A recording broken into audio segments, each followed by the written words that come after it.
नमस्कार साथियों, आपके अपने YouTube चैनल पे। अगर आप नए हैं तो इसको सब्सक्राइब करिएगा और अपने दोस्तों के साथ शेयर भी करिएगा। ठीक है। देखिए, आज हम फर्स्ट ग्रेड के जो सिलेबस में अपने ओन इज ब्लाइंडनेस, जो आपके जॉन मिल्टन के द्वारा जो पोइम लिखी गई है, उसके बारे में जनरल जानकारी जो है उसको पढ़ने वाले हैं।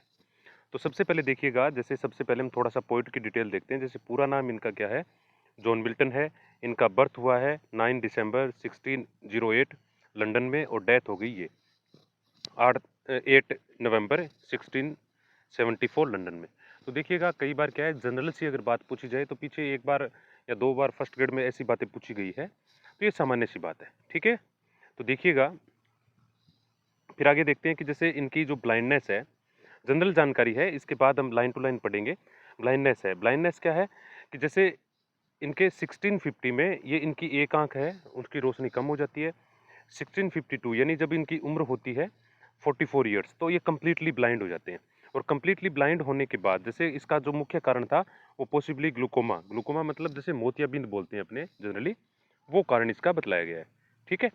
फिर देखिए, इन्होंने जो अपनी कारण ये था कि ignore doctor advice to stop writing leading to total blindness, यानी इन्होंने डॉक्टर की बात नहीं मानी। डॉक्टर ने इनको बोला कि भाई आप ज़्यादा मत पढ़िए, लेकिन ये पढ़ते रहे, तभी तो इतना नाम है भाई। ठीक है। तो इस कारण से पूरे ब्लाइंड हो गए थे। ठीक है। तो अब देखिए आगे, जैसे टाइटल है, टाइटल इसका पोइम का जो टाइटल है उसका है ओन इज ब्लाइंडनेस। ये मिल्टन के द्वारा नहीं दिया गया है, ये एक जो बाइशॉप थे टॉम्स न्यूटन, उन्होंने 1761 में दिया था। तो ये अपने सामान्य सी बात है। इसका ओरिजिनल टाइटल जो है अनटाइटल इन मिल्टन्स लाइफ टाइम, यानी जैसे अपना, जैसे कोई बंदा है तो वो अपने हिज थोड़े लिखेगा अपने लिए, सीधी सी बात है। ओन इज ब्लाइंडनेस तो किसी दूसरे के द्वारा दिया गया है। अब ब्लाइंडनेस अगर ये खुद बोलता तो ये बोलता ओन माई ब्लाइंडनेस, लेकिन यहाँ पे क्या है, हिज ब्लाइंडनेस, तो किसी दूसरे के द्वारा ऐसे लगता है ये। ठीक है। तो फिर देखिए, फिर है जैसे ऑटोग्राफ, जो मैन्युस्क्रिप्ट टाइटल है अपने बोले तो सोनेट 19, यानी सोनेट 19 जो एक ट्रिनिटी मैन्युस्क्रिप्ट है उसमें अपने को देखने को मिलती है। ठीक है।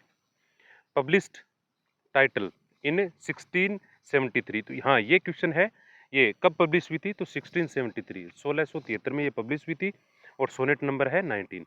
ठीक है। फुल पब्लिकेशन इसका पोइम्स नाम के जो कलेक्शन था उसमें हुआ था 1673 में। और जो विलियम शेक्सपियर क्या, जैसे जॉन मिल्टन जो है वो रेनेसेंस पोइट है। रेनेसां में प्यूरिटन एज आती है, जैसा आपने पढ़ा है 1649, जैसे इसका जो एज है ना 1649 टू ये 1660 तक, इस प्रकार से अपने को ये देखते हैं। ठीक है। फिर देखिए आगे, मेजर वर्क जैसे इसमें अपने नहीं पूछे जाते, लेकिन फिर भी देख लें, जैसे पैराडाइज लोस्ट है, पैराडाइज रिगेन्ड है, एरोपेगेटिका है, ये जैसे हैं जो सारे के सारे। अब देखिए हिस्टोरिकल बैकग्राउंड, हिस्टोरिकल बैकग्राउंड में आप देखिए कि जो प्यूरिटन एज है 1649 टू 1660, रेलेवेंट मोनार्क यानी जो राजा थे वो कौन से थे। तो जैसे लास्ट जो 2024 में जो पेपर हुआ था उसमें एक क्वेश्चन पूछा गया था, शायद मैकबेथ का था या एजुलाइकर का था उसमें। तो अपने यहाँ पे देख लेते हैं कि जो चार्ल्स फर्स्ट है वो रूल टिल 1614, उसके बाद उसको निष्कासित कर दिया है, जो भी है, जैसे निष्कासित करना या मार देना दोनों बात होती है। उसके बाद ओलिवर क्रोमवेल जो थे उन्होंने 16, यानी ये लगभग जैसे 1653 से 1658 तक इन्होंने क्या किया था, अपने आप में एक ये मान के चलिए कि इन्होंने प्रोटेस्ट किया और लोग इसके पीछे हो गए थे। लेकिन यही बात है कि भी जो राजा होता है वो राजा होता है। जैसे चार्ल्स वाला जो जो बात थी वो उनकी भी सारे साथ थे, लेकिन ये ऐसे विद्रोही प्रवृत्ति का था और लोग इसके साथ हो गए थे। फिर चार्ल्स सेकंड है, उन्होंने पूरा का पूरा रेस्टोरेशन एज शुरू होता है 1660 में, तो उस दौरान ये बात आती है। ठीक है। तो ये थे, तो ये देख लेना, क्योंकि कई बार ऐसे सामान्य क्वेश्चन पूछे जा सकते हैं। फिर है मिल्टन रोल, मिल्टन का जो रोल था वो लेटिन सेक्रेटरी के तौर पे था ये। ठीक है। To the council of state under Cromwell, Cromwell के साथ ऐसे ये मानते हैं। ठीक है। फिर देखिए सॉरी, पोइट कंपोजिशन की बात करें तो डेट ऑफ राइटिंग लगभग लगभग ये मानते हैं कि जब वो 1652 में ब्लाइंड हुए थे उसके लगभग लगभग 3 साल बाद इसमें इसको राइटिंग का काम होता है। और राइटिंग का काम जैसे इनकी बेटियां जो है उनके द्वारा, तो वो डेडिकेट बेसिकली उनको ही कर देता है, ये मानते हैं। लैंग्वेज है वो कम्प्लीटली क्या है, इंग्लिश है, लेकिन बट रेफरेंसेज बाइब्लिकल लैटिन और ग्रीक, क्योंकि इसमें ये सारी बातें से आते हैं, आइडियाज वगैरह।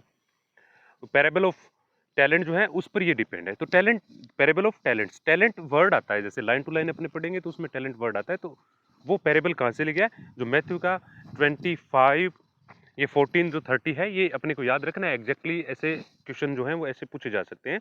ये अपने को देखते हैं। पोइम का स्ट्रक्चर क्या है? पेट्रार्कन सोनेट है।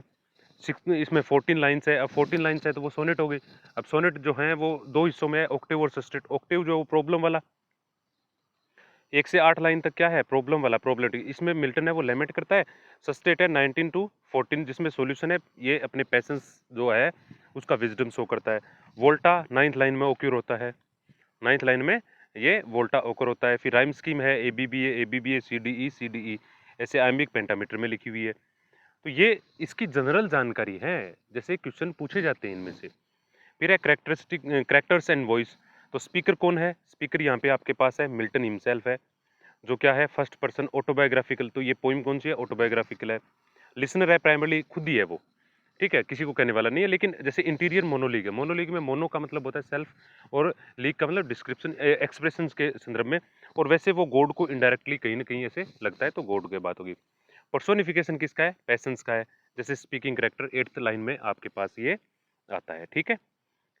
फिर उसके बाद है थीम। थीम ये सीधा क्वेश्चन पूछा जाता है भाई, इसको गौर से देखना है। लॉस और frustration due to blindness. Blindness के बाद बंदे में क्या है? फ्रस्ट्रेशन आ गई, पर्पस हो गया, डिवाइन सर्विस हो गई, ठीक है। फिर सबमिशन ऑफ गॉड्स विल, ये बहुत अच्छा पर्सन है, एक दो बार पूछा भी गया था। और फेथ एंड पैसेंस, ये पैसेंस तो देखो रखनी पड़ेगी, फेथ भी रखना पड़ेगा। स्पिरिचुअल इंसाइट और फिजिकल एबिलिटी। अब उसने अपनी आई साइट खो दी, तो फिजिकल एबिलिटी जो गॉड ने उसको एक अचीवमेंट दिया था वो अच्छे से नहीं कर पाया वो, ठीक है। अब थोड़ा सा क्या है, जैसे कुछ एक फ्रेजेज है अपने को देखना है, जैसे लाइन्स हैं और एक्सप्लेनेशन, ठीक है ना। इसमें देखेंगे अपने, जैसे जितनी भी जो अपने को लाइन्स दी हुई है उन लाइन्स के बारे में एक्सप्लेनेशन देखें जैसे, ठीक है। तो देखिएगा जैसे when I consider how my light is spend, तो यहाँ पे लाइट का मीनिंग आई साइड से, स्पेंड का मतलब यूज टू, खत्म हो गई है वो, ठीक है ना, चली गई है। तो ऐसी बात अपने देखने जो कुछ एक फिक्स लाइन्स हैं जैसे, और देखें अपने एरा हाफ माई डेज, तो lost side before mid life, यानी उनका जीवन जो है वो आधा ही नहीं हुआ, फिर भी वो अपनी, जैसे क्या होता है कि अपने आई साइट है वो खो देता है। That one talent which dare to hide, तो इसमें इल्यूजन है वो parable of talent, God given poetic gift है जो उसमें वो यूज में नहीं ले पाया। जैसे lost with my me useless, तो gift is unused due to blindness. अब देखिएगा यहाँ पर वैसे लाइन टू लाइन अपने पढ़ेंगे तो उसमें हम लिटरेरी टर्म वगैरह भी पढ़ेंगे, पर्टिकुलर लाइन टू लाइन, और उसका एक्सप्लेनेशन भी पूरा देखेंगे। यहाँ पे एक जनरल सी अपनी बात है उसको देखने हैं, ठीक है। फिर उसके बाद आता है कि डो गॉड, अब does God exact day labour light deny it, तो इसमें रेटिकल क्वेश्चन है कि भी भगवान को क्या है, भगवान को अपनी सर्विस की जरूरत है, यानी जिस बंदे ने अपने को भेजा है क्या उसको भी अपनी जरूरत है, ऐसा नहीं। लेकिन रेटिकल अपने आप से प्रश्न है। फिर है 6th पेशेंस रिप्लाइड, तो ये पेशेंस रिप्लाइज अपनी इनर वॉइस की बात है जो उस रीजन का आंसर देता है। फिर देखिए जैसे अपने देखें यहाँ पे गॉड डोथ, यानी God doesn't need either men's work or his own, सीधी सी बात है, भगवान को जरूरत थोड़े ना है अपने काम की।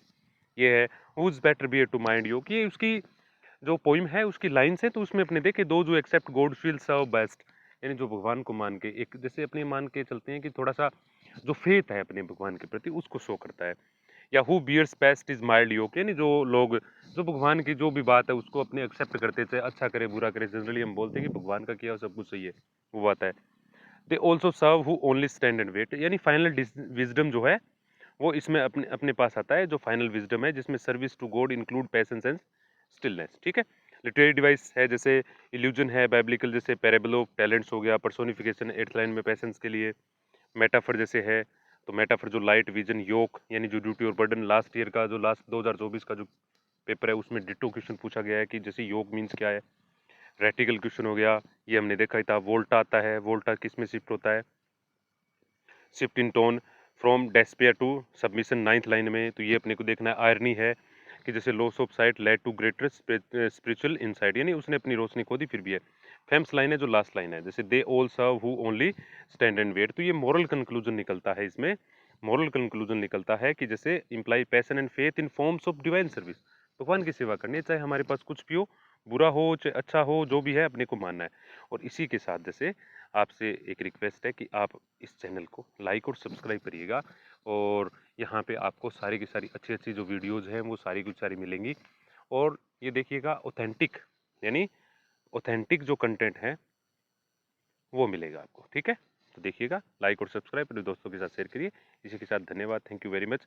और इसके बाद हम लाइन टू लाइन एक्सप्लेनेशन पढ़ेंगे और उसके बाद हम एक्सप्लेनेशन के बाद हम क्या करेंगे, एमसीक्यूज भी होंगे, यानी 20 या 25 जो एक्सपेक्टेड हैं अपने 2025 की जो अभी होने वाली जो एग्जाम है उसके लिए। ठीक है, थैंक यू वेरी मच और शेयर करिएगा। ठीक है, धन्यवाद साथियों।